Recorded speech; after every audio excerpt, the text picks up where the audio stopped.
Hello loves, welcome back to TigeraGitana. Today I'm going to be doing the weekly voted video by the patrons. They picked energy healing basics for this week, so that's what we're going to cover. This video was supposed to come last week, but because I was doing all of the monthly chakra healing videos, it just took so much of my energy that I couldn't work on it last week. But we're doing it this week, and the new poll is going to be posted later today, so they will also get to vote for another one for this week as well. So we are going to basically be talking about energy healing basics, and for this, and to define, I feel like we can't talk about energy healing basics without talking about what energy is. And I'm going to be pulling this from my actual Reiki 1 and 2 manual. As far as the definition goes, I'm not going to go into any of the other information. You guys know that I recently got my Reiki Master's certification last month, which was really amazing. So we're going to kind of start incorporating more work with that on the channel. So the first thing that we're going to define, like, I'm not going to go into so I'm not going to define Reiki. I'm going to define the key parts because that is when it's talking about energy, and I'm going to read it right from the book for y'all so we can have that understanding when we're talking about how to heal yourself, how to use and comprehend what energy healing is. So the word ki means the same as chi in Chinese, prana, Sanskrit, or ti or ki in Hawaiian. And science calls it biofield energy. It has been given many other names by various cultures. Ki is life energy. It is also known as a vital force, a vital life force, or the universal life energy. This is a non-physical energy that animates all living beings. I'm going to repeat that. This is the non-physical energy that animates all living beings. As long as something is alive, it has life energy circulating through it and surrounding it. When it dies, the life energy departs. If your life energy is low, or if there is a restriction in its flow, you will be more vulnerable to illness. When it's high and flowing freely, you are less likely to get, hold on, let me turn the page. Sick. Life energy plays an important role in everything we do. It animates the body and it has higher levels of expression. Ki is also the primal energy of our emotions, thoughts, and spiritual life. Okay. So that is basically the definition of what energy is. And so understanding that what energy is, you can start kind of putting together the piece of what it needs to be addressed energetically, because if it's nothing that is necessarily, you can't see it, you are just literally actively experiencing it, as we all have energy as well, and vibes, as some people can call it.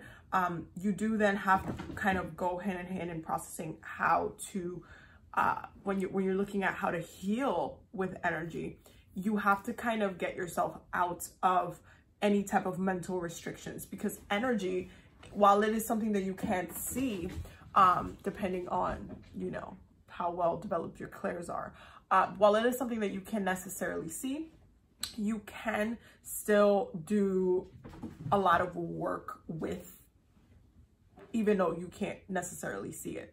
And there's many ways to do energy healing work. So I want to make a note of one thing that it said on here, that I don't want you to have like a, because it's basically, it connects to one of the things I'm going to talk about. But when it says, it has life energy circulating through it and surrounding it. When it dies, the life energy departs. The only time that this is not, correct or accurate, it is when it comes to herbs. Okay, it applies to the body, like the spirits, animals, stuff like that, even though the spirit itself departs from the body. It does not apply to plants, because we can still dry herbs, and some people will look at this and be like, oh well, it died. there's a difference between something molding and, you know, decomposing and like going back to the ground, and something drying out, because you can still use the energy when it's dry. So don't think that dry herbs are dead, because they're not. They have an energy as well. And we are going to talk about energy healing with all kind of different types of tools. Now, when it comes to Reiki, we do energy. I mean, we use different tools for Reiki as well, but we use and we channel energy through our hands. Okay. And if you watched my, past couple of recent, weekly healing circles, we did a couple of exercises, using energy healing without you having to be necessarily trained in Reiki or anything like that, because you can connect to the key through meditation. It's one of the ways that you can do energy healing: meditation, visualization, and actively working with your mind, as it is said in the second page, because energy can be felt through all the types of levels. So for example, if you seem like you have a lot of things going on emotionally and you feel very fluxed, other people in the room can pick up that energy and pick up that vibe, and might be like, oh, why does it feel weird in here? Why does it feel so, it feels like really clouded, it feels really like chaotic, like why does it feel like this? That is because energy is not just limited to your body, it does come out.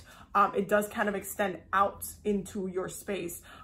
This is like a really good topic to talk about during Leo season, because Leos are naturally people who kind of shine in places, whether they want to or not. They walk in a room and they're automatically shining, and so they magnetize people just as the same way that the sun magnetizes the planets. And so when Leo's having a bad day, people are going to feel it. When Leo's having a great day, people are going to be like, oh my God, the vibe just kind of shifted in the room. And that's why people have the ability to doing that as well.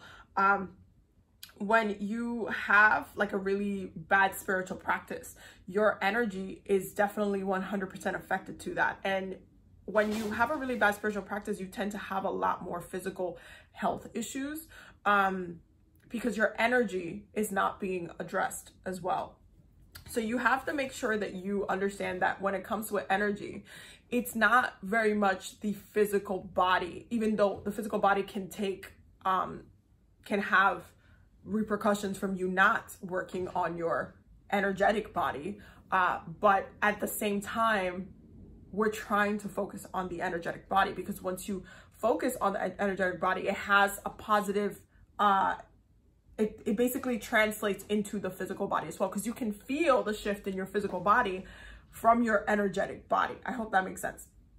So there are different ways to do, like, especially when it comes to basics with energy healing, that we practice regularly. And I tell you one of those things all the time. And what is that thing? It connects to water, okay? And water is one of the most powerful energies on this planet, specifically ocean water. This is not ocean water, it's just water as a visualization. But water is one of the most powerful energetic forces in our lives. Why? Because we are made of such a high percentage of water in the first place. So when I tell you guys, hey, take a spiritual bath once a week during Cancer season, and you're like, yeah, I'll do it, I guess, and then you forget or whatever, and then you find your emotions and your spirit and your energy in a flux that week because you didn't refresh your energy with the element and energy of water, okay? Then you kind of clog your energy up. Spiritual baths are really, really essential to cleanse and clear and disconnect any of that energy, especially when you use herbs in connection to it, because you are then taking the energy of water, which, by the way, honestly, you don't even need to add anything to water. You can just set an intention for your water. You can use moon charged water. You can use like full moon charged water, or like if you wanted to start working with the elements, rain or hurricane water or something like that, for different types of things, working with the energy of that charges up the water itself into actually healing yourself in different ways and whatever it is that you're trying to do. For example, like love type of baths or money baths or like glamour baths or stuff like that, they're meant to heal your energy in a way that is not only healing your heart chakra, but also healing your emotional energy with yourself, because you're addressing how you feel about yourself internally. And so it creates this kind of like it cleanses away. And because water is connected to the water signs as well, and you guys know I say this all the time, Pisces is the sign of illusions, okay? So there is a lot of glamour and things that you can do with water in order to heal any type of, like, especially if you've been having some issues with self-esteem and stuff like that, you can do like a charged, like, self-love water, it just by setting the intention, especially during Leo season. That would be a great thing to do. And also, like, during any type of Leo moons, you could do this as well. You can charge that water, bless it, pray over it, let it cleanse those negative thoughts. And when you take that bath, it cleanses that energy, that negativity away. That is also part of energy healing. So I do want you guys to understand that energy healing has many layers. It's not just when we get into Reiki and we get into healing with our hands and healing through, like, even meditation and stuff like that. You can work with physical things in order to heal energy. One of the most popular ones is working with crystals. And the reason why crystals are amazing is because you can charge them. You can set intention for them. They come with different properties. They heal different things, energetically speaking. They're just an amazing tool to use. And they're also physical. You can see them, okay? So you can hold them just like you can hold yourself, and you can touch yourself, you can feel yourself, you can hold a crystal. So it's like, okay, you're feeling it in your hands, you're feeling the energy of this crystal. Clear quartz is really amazing to use because it has the ability to take on the qualities of any other crystal if you charge it that way, if that's what you intend. Clear quartz is like water in many ways, okay? You can add things to water to amplify it because the herbs that you're using will have their own energy, their own vibration, their own thing that they're very good at. And so when you use, like, let's say you wanted to do a money spell or a money cleansing bath for you, like maybe you've been having a lot of debt or something like that, and you just wanted to go ahead and cleanse that negativity away by adding something positive, something that's connected to that. Then you add that to that water, you bless that water, you pray over that water. This now has the energy of this infused in there. And so when you use it on yourself, and this goes hand in hand with teas as well. And when it comes to making, like, potions, because teas are actual potions, you can charge those teas. This is another good one when it comes to prophetic dreaming and stuff like that. You can use teas to cleanse that energy, any type of blockages that you're having with your third eye while you're asleep, and retaining those type of dream messages.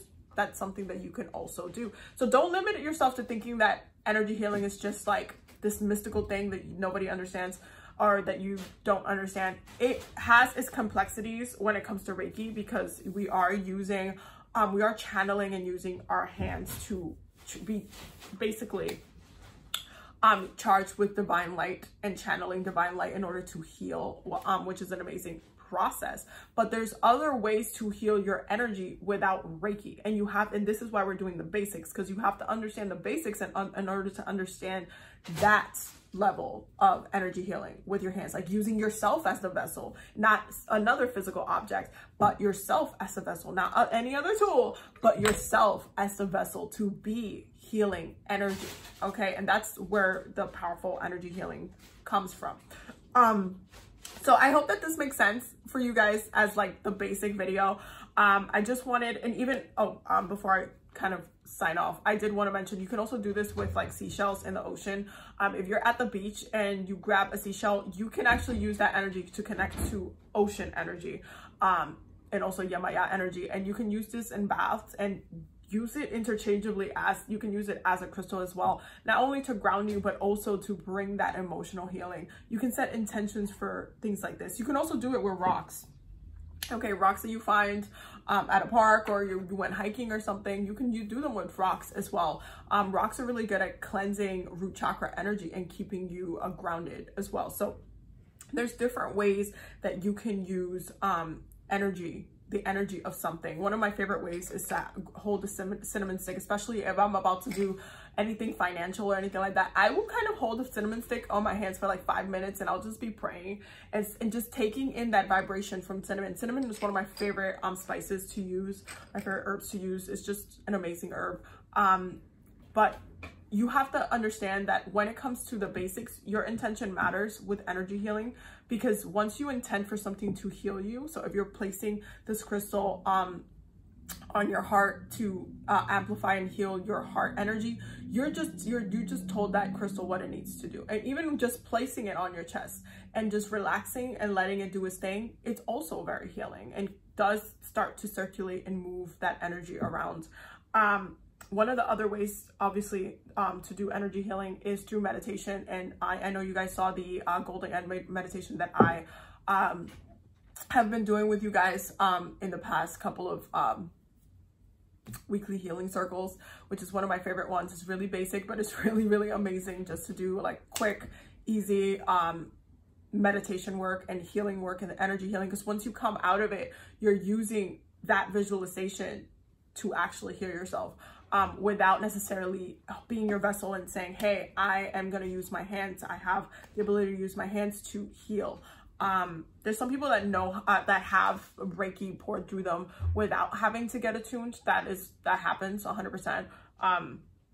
But at the same time, it is good to get that attunement so you can get those symbols in your hand. So it's like activated when you think of the symbol, when you think of the words, when you think of all of these things. So it is a very powerful tool to use. And we're going to get into some advanced stuff. I can tell you guys some stories for some of my like Reiki sessions that I've done that have been like insane. I had like one time I channeled Oshun's energy during a ton of Reiki sessions that I did.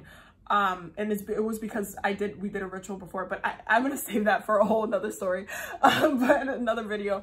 But there's a couple of things that you can do with energy healing and using it with different deities and stuff like that as well. So this is just the basics, because I did want you guys to just understand the basics of why, and also we use crystals and stuff like that in Reiki as well, not only to amplify the energy, but to assist in removing those type of blockages as we give Reiki as well. So the intention is like multiplied. But yeah, I hope that this video was helpful. I hope that you learned something. I will definitely see you guys in the next one. Don't forget to check out the Patreon, because they are the ones that really have been directing and navigating the direction of my YouTube channel and the videos that we talk about, the topics that we talk about and stuff like that. So don't forget to check the link out down below. And don't forget to subscribe and ring the bell so you get notified every time I upload. And I'll see you guys in the next one.